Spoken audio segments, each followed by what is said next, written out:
पर सत्यनाथ के चरणों में प्रणाम करते हुए सभी साधक बंद रहता। अभी उन सभी लोगों ने इधर मालिक से जुड़े हुए और महापुरुषों से जुड़े हुए उस जीवन नितान तथा वचनों का श्रवण किया। शब्दों का श्रवण भी किया तो अच्छा है दर्शक क्यों फिरे भटकता भागों में तू देख उलटता आंखों में। ये सभी उजाला तेरा है संतों के नक्त साथों में। तू जितना गज में दौड़ेगा न ही उन तक आवेगा, कुछ हाथ नहीं संभावेगा लेगा। शब्द को लिया शब्दों के अंदर महापुरुषों के प्रश्नों के अंदर इनके शब्द के अंदर सब कुछ समा है। जीवन की राह है, परमार्थ का रास्ता है और उनकी दया प्राप्त करने का जरिया है। लेकिन हम उसमें से क्या खोज के और क्या लेकर के सकते हैं ये नहीं पता। वो मुश्किल नजर आता है। अभी अगर हम पूछें कि अग्रवाल साहब ने जो महापुरुषों के जीवन से संबंधित लिया उसके लिए इतना शब्द लिया, कुछ पंक्तियां हमें तो याद रहेंगी लेकिन कईयों को तो वो याद ही नहीं होंगी कि ये शब्द दिया।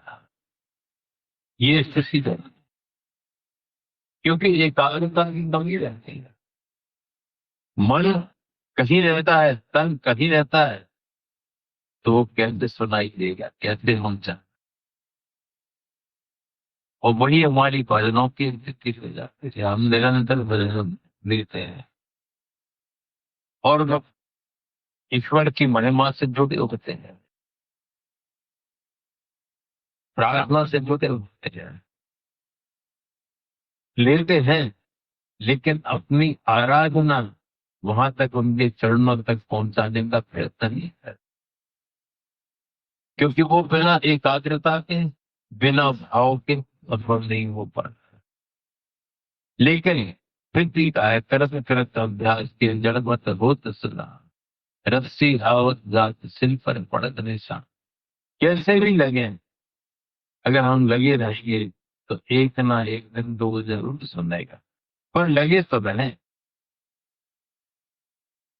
कई साधकों में नए पुराने का भेदभाव हुआ रहता है कि हम तो पुराने कुछ नहीं हुआ, तो नए अभी आए और उनको अनुभूति हो गई। लेकिन यहाँ इस क्षेत्र में, अध्यात्म के क्षेत्र में, नया पुराना कुछ अलग ही है। यह जन जन मंत्रों का हिसाब से काम है, खाली इन वर्षों का नहीं होता है। कोई कहाँ तक की यात्रा करके आया है, कई जन्मों में कहाँ तक क्या कमाई की है, और उसके फल वर्तमान में उसको मिल जाते हैं, तुरंत लाभान्वित होता है, तुरंत उसका जुड़ जाता है। और फिर नए लोग होते हैं तो पहली बार सुन करके भाव उनके अंदर जागृत हो जाता है, तो उनको पहली बार जुड़ना होता है, तो उसको वो अनुभूतियां नहीं हो पाती। अब वो सोचते हैं कि उनको तो देखो अभी आए और ये अनुभूति हो गई और हम इतने वर्षों से आ रहे कुछ नहीं हुआ। तो वहां ये मापदंड कोई महत्व नहीं लगता। ये तो उनकी मौत से है। और फिर उनको वैसे तो कहा एक जन्म गुरु भक्ति कर, जन्म दूसरे नाम, जन्म तीसरे मुक्ति पर, और चौथे में धाम। 4 जन्मों का पढ़ चुका है। अब हमारा क्या है अपने को तो पता ही नहीं होता है। तो हमें तो यही समझना चाहिए कि हम पहली बार ही शुरुआत है, और शुरुआत जब होती है तो लगन लगा के करना पड़ता है, गहरे प्रेम के साथ जुड़ना पड़ता है, पुकारना पड़ता है, तब उनकी कृपा की हमें अनुभूति होती है। और हर क्षेत्र में वो परमात्मा, वो सतगुरु सहायक चाहे नीलोक हो चाहे परलोक हो, दोनों नहीं सहायक होते हैं, दोनों भी समाप्त करते हैं। उसके साथ हमारा विश्वास, हमारा समर्पण परम आवश्यक, कि उसके अनुसार ही भाव की जब स्थिरता होती है तो उनकी कृपा भी हमें अनुभव में आने लगती है। फिर कृपा तो सदा स्थिर है, वो तो कृपावान कहलाते हैं। उनका तो काम ही कृपा करना है, लेकिन कृपा करेंगे से वो जरिए तो जिसके अंदर हो उसी को उसका अनुभव होता है। हम अपने इच्छाओं से भरे पड़े हैं, ये भी चाहिए वो भी चाहिए, ये करना है वो करना है, उसकी दया की ये जगह बराबरी नहीं रखते हैं तो फिर कैसे उसकी अनुभूति होगी। जैसे कि कहा है, दिल का हुजरा साफ कर जहां के आने के लिए, चार गैरों को उठा उसको बिठाने के लिए। ये दिल लाखों तमन्ना, उस पे और ज्यादा आवाज, दिल कहाँ है ठिकाना उसको बिठाने। इन सब के लिए बहुत आवश्यक, एकदम नहीं मिलता, एकदम कुछ प्राप्ति नहीं होती, एकदम फल भी नहीं सकते हैं कि हम आम की पौध रोपण करें और तुरंत उसमें पानी डालें और 100 घड़े पानी डाल दें, सोचने की अब यहाँ फल मिलना शुरू हो जाए तो नहीं लगता। ये जन्मों का खेत है। उसी तरह से कहा है कि धीरे धीरे रे मना, धीरे सब कुछ होए, माली सींचे सो बड़ा, पर ऋतु आए फल होए। जब समय आएगा तब फल उसका अवश्य मिलेगा, लेकिन सींचना बंद नहीं करना है, सींचना है भजन बन गई, पुकारना एक स्थिर चित्त से होकर के, एक भाव से होकर के जब हम उसको पुकारते हैं और हमेशा किसी भी उतार चढ़ाव में भी उसको स्थिर रखते हैं, वही भाव है। भक्त भाव भादो नदी सभी तनी गहराए, और सरता सोई सराई ये जेठ वहां से ठहराए। हम हाल गड़बड़ हो जाते हैं, हमारा भाव को भाव हो जाता है, हमारा विश्वास का विश्वास हो जाता है, हमारे मन की कोई बात नहीं हुई तो विश्वास गया। ये सब चीजें नहीं होना चाहिए। वही परीक्षा की घड़ी होती है, उसी समय हम डगमगा जाते हैं। तो सदगुरु की कृपा के लिए सच्चाई की जरूरत है, भाव की जरूरत है, एकाग्रता की जरूरत है, समर्पण और विश्वास की जरूरत है।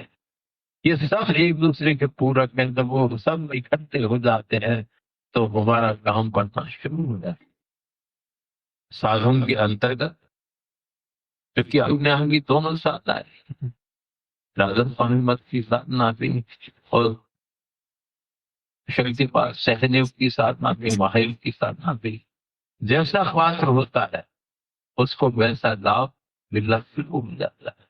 अपने आप शक्ति उससे वाकिफ है, वो जानती है कि ये क्या करके आया और क्या इसको करना है, उस हिसाब से उसकी कृपा से चलना शुरू हो जाता। हमें चाहिए कि उसकी कृपा निरंतर हम मेरे ऊपर बरसती रहे और हम उसकी कृपा रूपी वर्षा में भीगते रहे। तो विरह और प्रेम की आवश्यकता है। राधा संगत की जो साधना है, भक्ति प्रदान है, विरह और प्रेम बहुत चाहिए। सहज योग में कम में भी काम हो जाता है, लेकिन फिर भी लगना दोनों पे पड़ता है, करना दोनों पे पड़ेगा। एक की विधि है, एक सहज है, लेकिन दोनों का अपना महत्व है, क्योंकि ये सारे खजाने अंतर जगत से जुड़े हुए हैं। अंदर कृपा की आवश्यकता है, और जब वो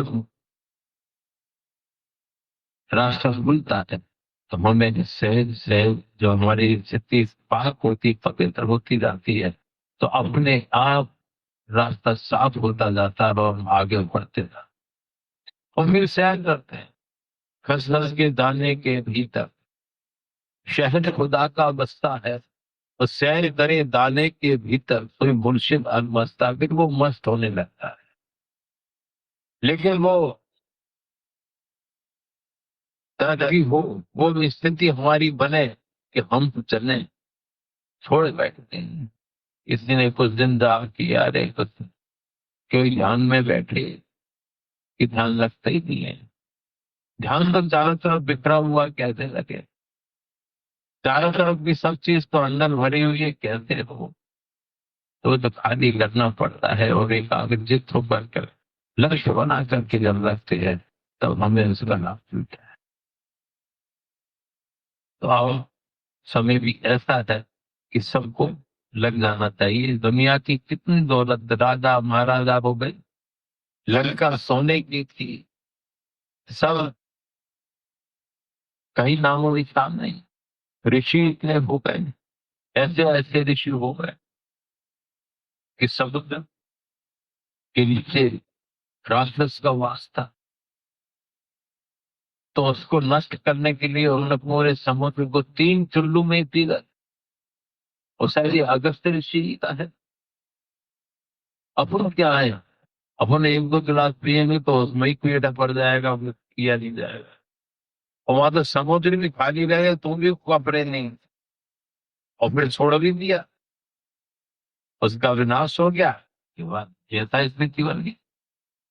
ऐसे ऐसे ऋषि हो गए, ब्रह्म अवतारी हो गए, भगवान राम, कृष्ण, भगवान परशुराम और बहुत हो गए। और सबने यही चोला धारण किया। इस चोले का महत्व समझे तो अपनी विकृति, अपनी प्रवृत्ति को बदले, ताकि हम सच्चे उसके अनायक बन करके साधना का लाभ उठाए। हम भी प्रार्थना करेंगे कि सदगुरुदयाल हम सब निर्बलों को देख करके उतनी परीक्षाएं नहीं लें, दया बख्शिश में दें। लेकिन हम ये सोच के निडर ना हो जाए कि वो तो परीक्षा नहीं ले रहे हैं तो अपन चाहे कुछ करो, इसके लिए बेफिक्र नहीं मिला। नाम का जाप निरंतर करें और उससे प्रार्थना करें तो निश्चित है वो जब कृपावंत है, कृपा करेंगे। और सभी से यही आग्रह है कि लड़ने का समय है, अब भटकने का नहीं, चलने का नहीं। ऐसी चीज कमाई करने का वक्त है जो कि स्थायी सबको लिए हुई है। और वो कमाई से हम उनके चरणों में यहाँ से जाने के बाद भी जगह प्राप्त करेंगे और आवागमन से निवृत्त हो जाएंगे, यहाँ के कष्टों से निवृत्त हो जाएंगे, उसकी कमाई है। आज सुबह हमें एक जगह जाना है तो अपने पास को यही समाप्त करेंगे। बस यही आशा है कि सबसे आगे सच्चाई की तरफ चले, क्योंकि वो सब देख रहा है, सब जानता है, कि चुप रहे। रंग रूप रेखा नहीं हुई जाने, सब कुछ चाहना, उसको चाहनी है कुछ, लेकिन हमारे लिए वो सब कुछ सहन करता है और सहन करता है और कृपा पर बनाए जाती है। अपनी पात्रता बढ़ाए ताकि सदैव सदैव कृपा के हम पात्र करें। ओम।